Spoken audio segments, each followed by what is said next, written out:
Mas Yosi, kita juga sudah tersambung melalui sambungan telepon bersama dengan Menteri Agama Pak Nasaruddin Umar. Pak Nasaruddin, selamat sore. Shalom, assalamualaikum. Waalaikumsalam Waalaikumsalam. warahmatullahi wabarakatuh. Pak Nasaruddin, apa yang bisa Anda sampaikan juga kepada umat Katolik di Indonesia setelah mendengar kabar duka ini? Saya sangat kaget karena tadi pagi ini barusan saya dapat utusan dari beliau mengundang saya untuk ada acara pertemuan dengan Vatikan ya, beliau paus di bulan September akan datang. Tadi pagi ya, sama Mrs. Gregoria ya, dari Itali langsung. Jadi jam 9 tadi pagi ya. Dan saya katakan mudah-mudahan saya masih bisa berjumpa lagi nanti di Vatikan pada bulan itu karena beliau kan sakit-sakitan. Lalu iya mudah-mudahan, tapi sekarang sudah mulai bagus karena sudah keluar dari rumah sakit. Nah betapa kagetnya saya, suratnya masih ada di kantong saya. Beliau mengundang saya dalam acara di Vatikan itu. Nah mendengarkan kabar ini tentu saja saya sangat kaget ya kan. Kenapa? Karena banyak sekali kenangan yang saya tidak bisa lupakan ya. Terutama perjumpaan saya dengan di Istiqlal itu. Dan menjadi foto saya itu menjadi photo of the year di tahun 2024 ya. Nah, poin yang pertama saya ingin kesankan kepada para pemirsa sosok figur kedalaman cintanya beliau ya, ketulusan cintanya itu kepada umat bangsa Indonesia walaupun beda agama, tetapi saya merasakan ketulusan dari genggaman tangan beliau ketika jabat tangan. Itu bukan sekedar jabat tangan, tapi dia pegang erat tangan saya kan, pegang sampai nggak mau lepas. Saya juga pegang erat. Nah itu bagi saya itu simbol ada stressing di situ, penekanan di situ. Nah kemudian masuk di terowongan Istiqlal itu ya, sampai di liftnya kita belum turun. Saya jelaskan bahwa ini terowongan ini dari arah Masjid Istiqlal itu ada sayup-sayup kedengaran bunyi beduk. Tapi dari arah katedral itu ada sayup-sayup kedengaran bunyi lonceng. Tapi di tengah perjumpaan itu nanti ada bersaut-sautan antara bunyi beduk dengan bunyi lonceng. Jadi sangat indah dengan lagu-lagu instrumentalianya itu ya. Ada AC-nya, kemudian juga bisa dipakai untuk ruang pertemuan. Kami sering gunakan untuk interfaith meeting. Dia sangat appreciate. Saya pakai bahasa Inggris tapi kurang direspon. Akhirnya saya diberitahu oleh penerjemah, Pak itu pernah lama tinggal di Timur Tengah, di Suriah atau Sudan ya, saya lupa ya. Nah begitu saya bahasa Arab, direspon. Jadi ternyata beliau bahasa Arabnya lebih bisa daripada bahasa Inggrisnya. Bahasa Inggris saya nggak direspon, tapi bahasa Arab saya direspon. Jadi saya bercakap bahasa Arab, akhirnya translatornya itu mengatakan kalau begitu saya nggak usah terjemahkan Pak. Ya udah nggak usah. Dia ternyata paham bahasa Arab. Ya, saya mencoba menjelaskan Istiqlal dengan versi bahasa Arab ya, dan dia ngerti. Kemudian juga yang kedua sangat terkesan ya, senyumnya itu masih kebayang-bayang di wajah saya itu ya. Ketika kita mendeklarasikan poin-poin persepakatan Istiqlal katedral itu ya, dan itu luar biasa. Itu dijadikan tema konferensi di Uzbekistan, di Amerika, dan juga di Bali. Dan beberapa tempat yang lain. Saya ke Mesir juga, saya berfoto dengan pimpinan Al-Azhar. Oh, masa cuma pos bisa berfoto dengan Anda? Kami juga punya, akhirnya satu persatu syekh di situ berfoto dengan saya. Karena istilahnya masa cuma pos berfoto, kita juga boleh berfoto dengan imam besar.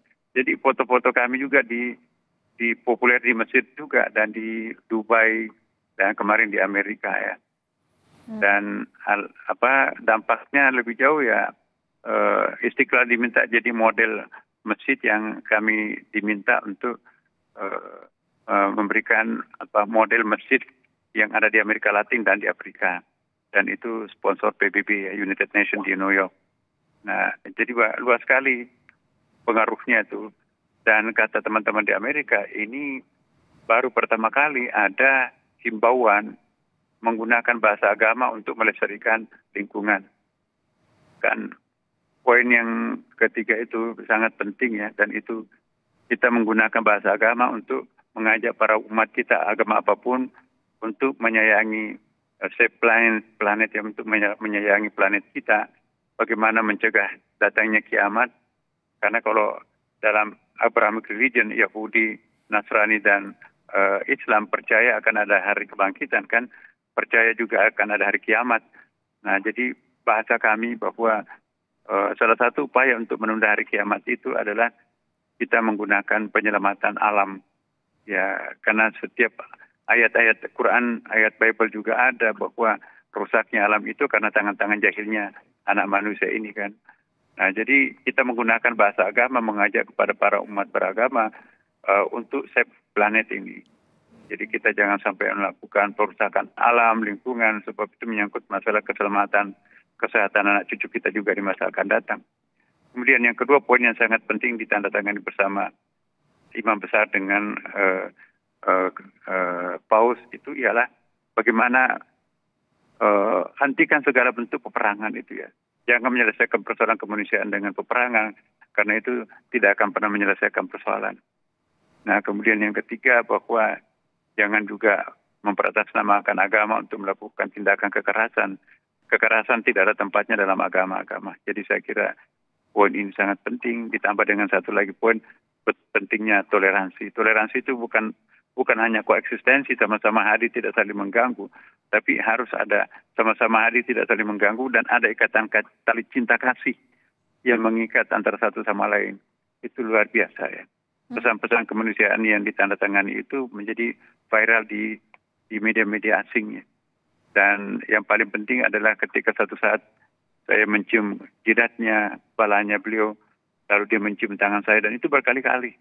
Dan itulah yang jadi paling viral dan pernah menjadi cover di beberapa majalah, cover berita di beberapa tempat, termasuk juga di Vatikan. Ya, karena dulu belum pernah ada foto seperti itu, kata komentarnya.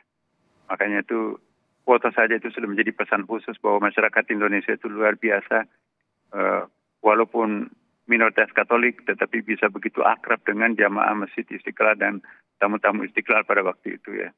Dan inilah Indonesia ya, satu bangsa yang sangat menjunjung tinggi martabat kemanusiaan, sehingga tidak ada bedanya antara agama apapun, mereka itu sama-sama menjunjung tinggi kemanusiaan. Dan itulah memang pesan Al-Quran juga. Walaqad karramna bani Adam, Allah memuliakan anak cucu Adam. Agama apapun agamanya, etnik apapun, warga negara apapun, jenis kelamin apapun, pokoknya wajib dimuliakan anak manusia itu, anak cucu Adam itu, ya kan. Nah, inilah persamaan bahasa, persamaan tema kami dengan Paus pada waktu itu, sehingga kita sangat berbahagia menyaksikan kegembiraan dunia pada pertemuan Istiqlal itu, dan sudah diterjemahkan ke hampir semua bahasa dunia ya tentang deklarasi Istiqlal pada waktu itu. Dan itulah yang sangat berkesan.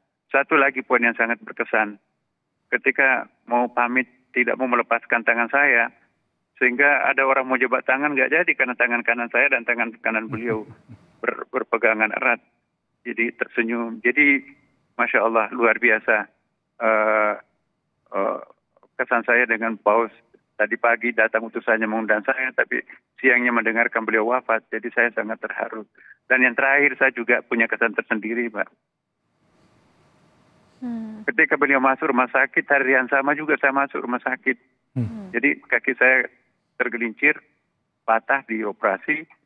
Dan ketika membuka TV, Paus masuk rumah sakit juga di sana loh. Kok kenapa bisa bersamaan harinya masuk rumah sakit ini?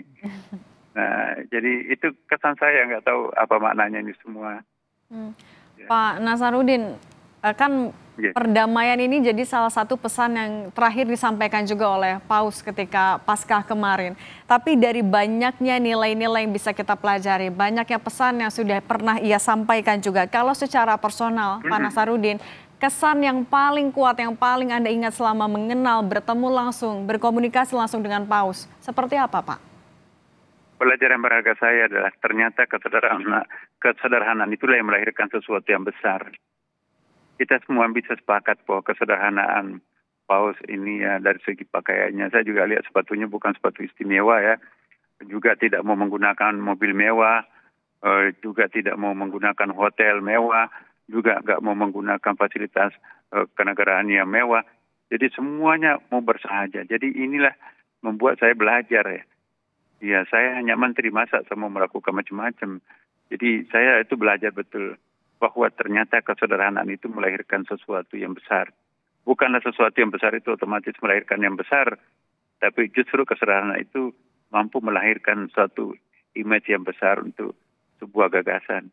Dan makanya itu saya kira nilai kemanusiaan yang dibawa oleh Paus itu didukung sepenuhnya oleh umat manusia tanpa membedakan agama apapun. Ya, jadi inilah suatu hal yang perlu kita pelajari dari seorang tokoh seperti Paus, bahwa di tengah kesederhanaannya, ketulusannya, keikhlasannya, tanpa pamrihnya, ternyata menghasilkan sesuatu yang sangat mulia, satu hal yang sangat besar. Semoga ini pelajaran berharga buat siapapun, terutama tokoh-tokoh agama, bahwa kita harus tawadu, kita harus muru'ah, dan kita harus menempatkan diri itu jangan terlalu bangga, sombong, dan seterusnya sebagai pemimpin agama. Ternyata kita lihat tokoh-tokoh agama yang lain juga ternyata sama. Ya, kita lihat tokoh-tokoh Hindu, Buddha, Siddhartha Gautama, apalagi Nabi Muhammad ya.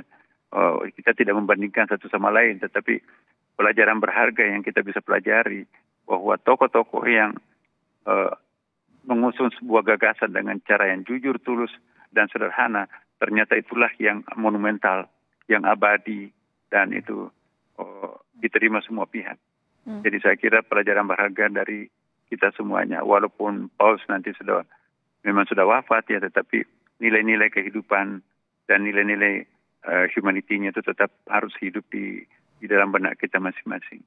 Apapun agama kita, mari kita menghormati tokoh-tokoh kemanusiaan seperti Paus, sebab langka orang bisa seperti itu.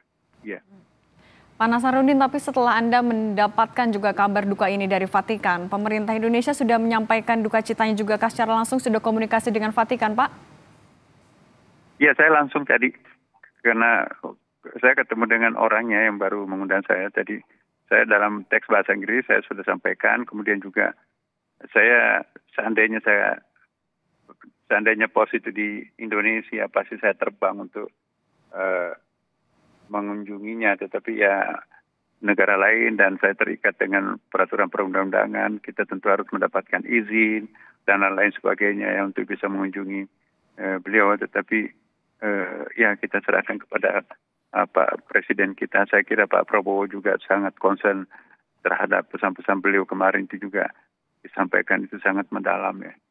Jadi sering di-quote ya bahwa Paus ini adalah figur yang sangat bersahaja, tetapi sangat care terhadap kaum duafa, orang-orang lemah, ya kan. Dan Pak Prabowo juga kan sama kan.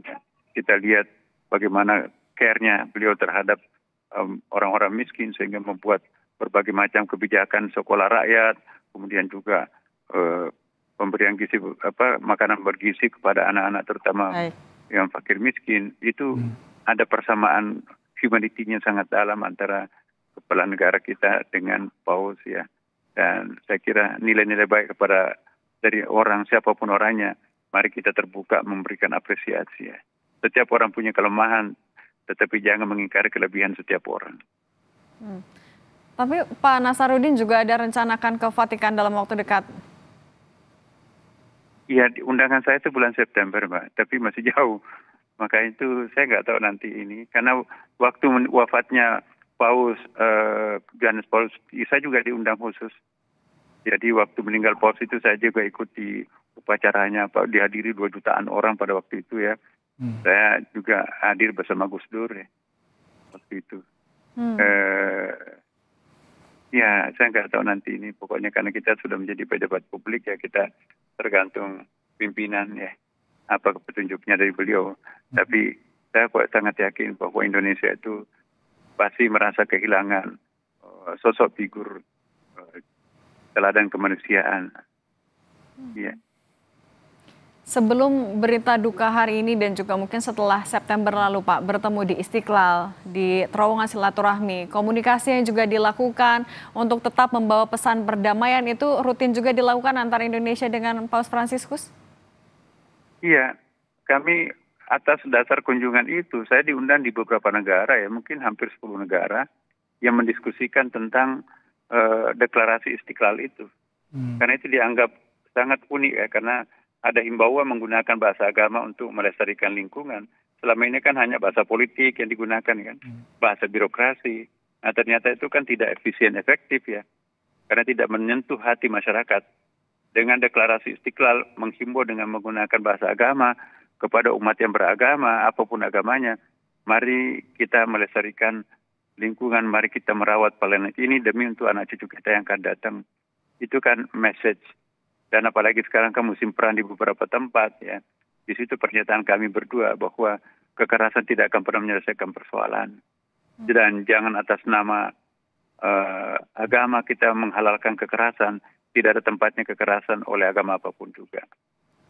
Ya, menemukan keberanian untuk melanjutkan dialog, tanggung jawab bersama untuk menyelesaikan kekerasan di berbagai belahan dunia itu juga jadi pesan Paus. Pak Nasaruddin Umar, Menteri Agama, terima kasih sudah berbagi di Breaking News Kompas TV. Saya selalu, Pak.